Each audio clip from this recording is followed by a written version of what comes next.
What's up, guys? What's going on? This is your boy RJ here, and today we're going to discuss the Candace Owens versus Andrew Wilson debate.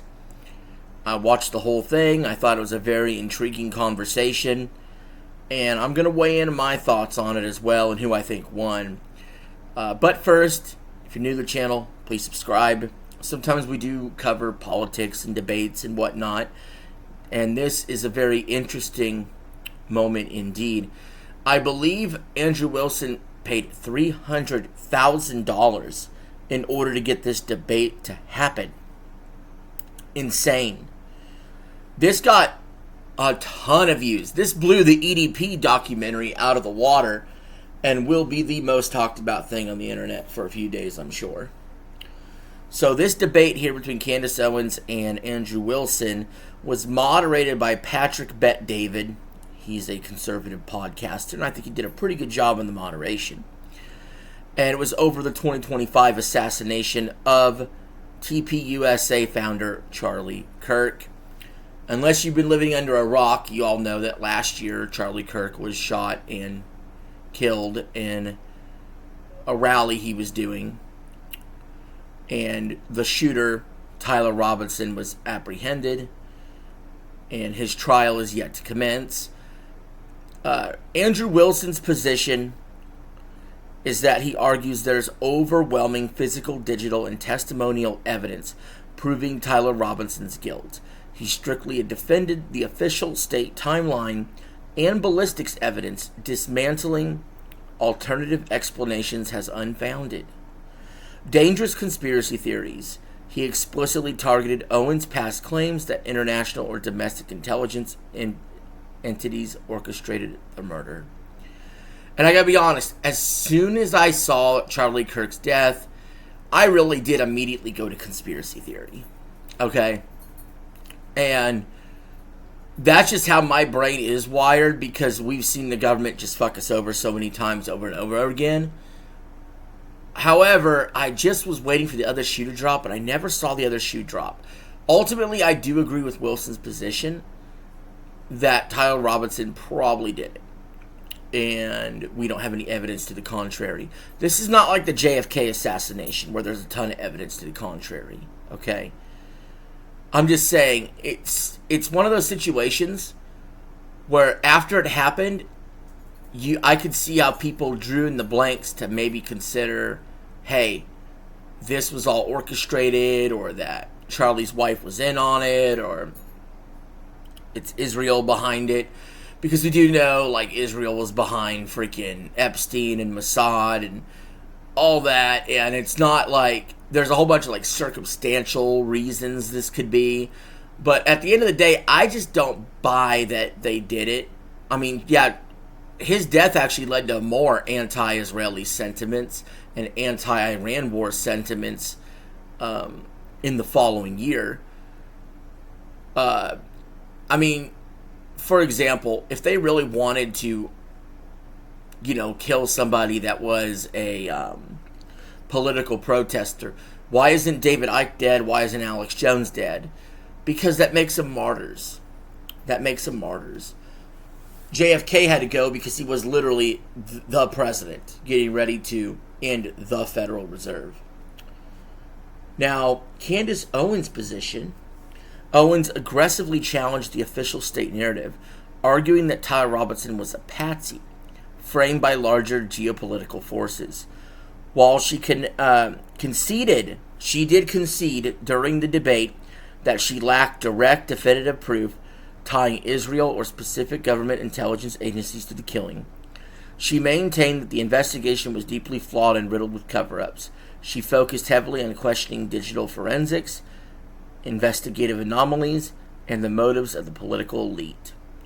Well, my response to that is, of course, even if Tyler Robinson is the shooter, the elites are always going to have their way of mucking it up, their way of trying to frame things. That doesn't necessarily make Tyler Robinson the patsy. And the fact that she conceded in this debate she has no actual evidence, that to me, that's a win for Andrew. Like, that's the end of the debate. Like, You can't do this debate and then concede it. You concede it. Hey, it's honest that you're conceding. It's truthful that you're conceding. They had fact checkers there as well, like 6 fact checkers, so you couldn't like bullshit your way through. I wish they would have fact checkers on all these other debate shows they do on YouTube, but obviously people don't have the time or the money to do so. This one, they had real fact checkers out there, and there was nothing Candace could say that could get this over the line of believability. She just wants to create enough doubt that people may think it's a conspiracy. And I'm not going to say she's some sort of charlatan just trying to profit off of Charlie Kirk's death. To tell the truth, Candace Owens, if she's talking about Charlie Kirk today, still rich as fuck. I believe she honestly believes it. I do. I believe she believes. I'm going to give her that benefit of the doubt. I just think she's wrong.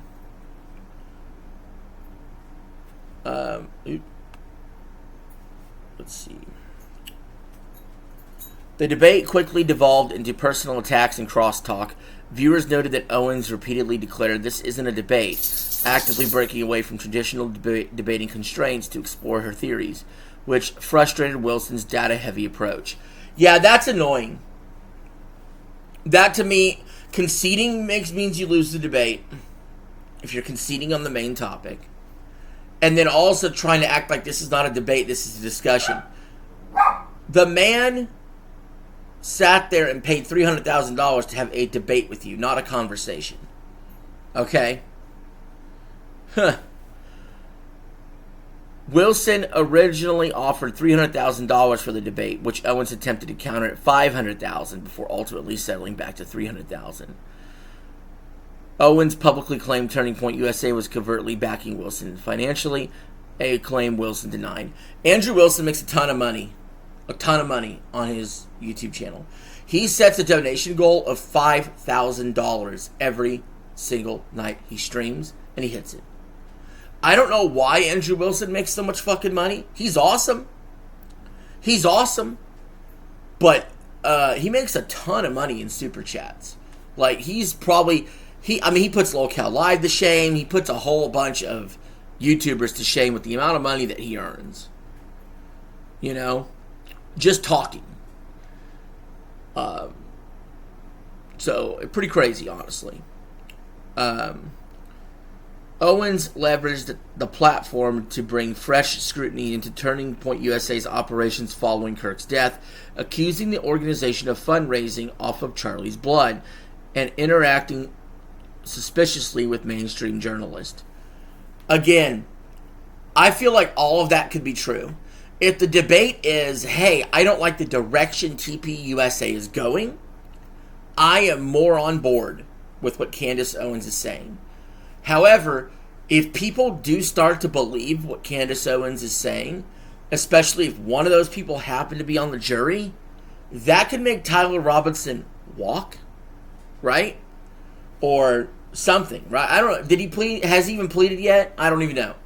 But if he pled not guilty and just one of those jurors believe Candace Owens' misconstrued thoughts on this issue, Tyler Robinson walks free. And I don't think that's what we want. I really don't. And if he is a patsy in some way, then we need him to squeal. We need him to rat out the gov. And I don't think that's happening. So, again, I don't want the murderer to go free.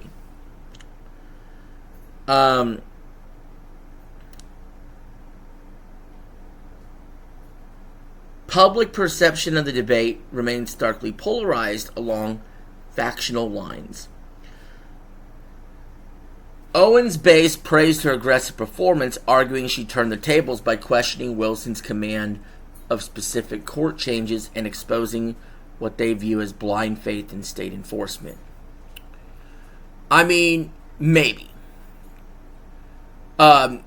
Yeah, Owens did have to cite the state, or not Owens, Wilson had to cite the state multiple times when it came to explanations.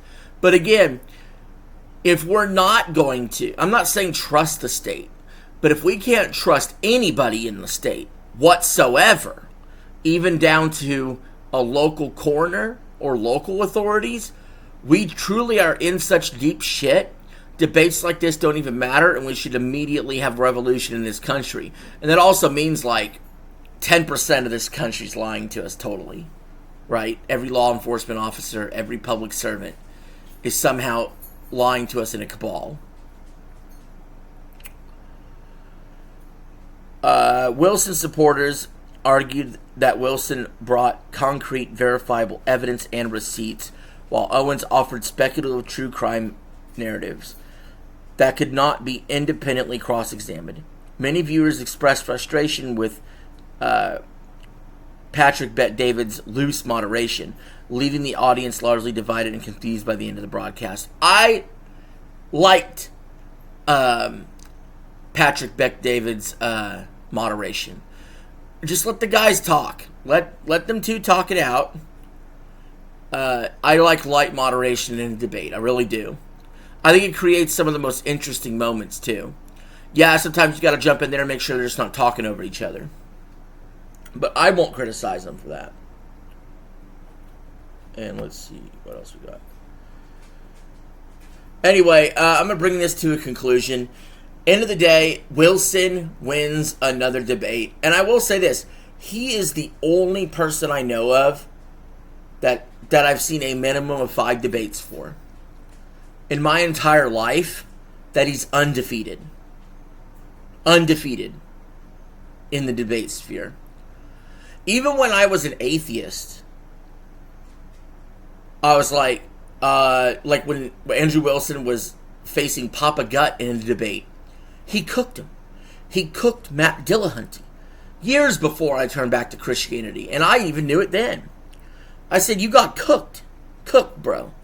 Because Wilson has this way of getting under your skin, rattling you, and making you look like you don't know what you're talking about or you're crazy. And people just don't have any good debate skills against Wilson at all. You know? And when Wilson does concede something, he keeps it very much like a Venus flytrap.